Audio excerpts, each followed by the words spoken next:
Hello YouTube, in this tutorial we will learn about function to grab number of characters in a specific element, and that function will be I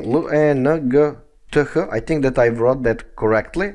Now, for example, when you have blog post title in a specific column and you wanna, for SEO purposes, for search engine optimizations, to have that, report, so you can change description of your either description or title or whatever in your website for SEO reasons, something like that. I don't know, and probably you will run into your own CMS into usage of this function.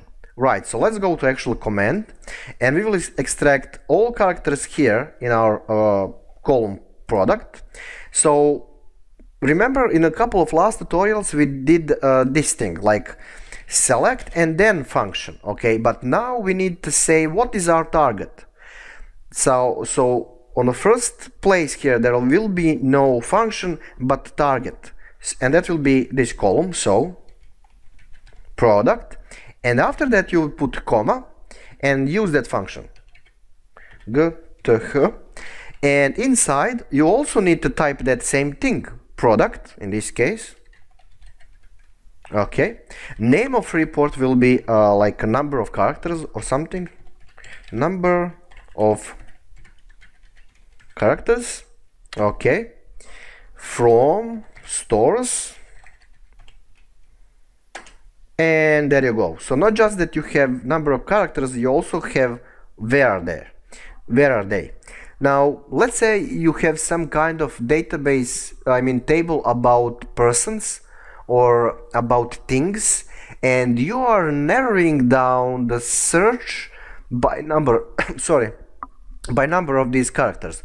So length function can be useful in that case. Okay, so that was very short tutorial. Just remember, you will not put length function here as it was the case in the last couple of tutorials. You will use it after defining your target, and then again you will use that column here. Okay, so that's maybe something you want to pay attention to. Anyway, thank you for watching, and we will see in the next tutorial about something that is not functions. We will start dealing with views and other criteria to grab reports. So I'm fed up pretty much with functions. There is a lot of them in MySQL, and of course you can find that into documentation, but these couple of functions I use to explain to people that it is easy to work with them. So pretty much from now on you know what to expect from functions, how to basically use them.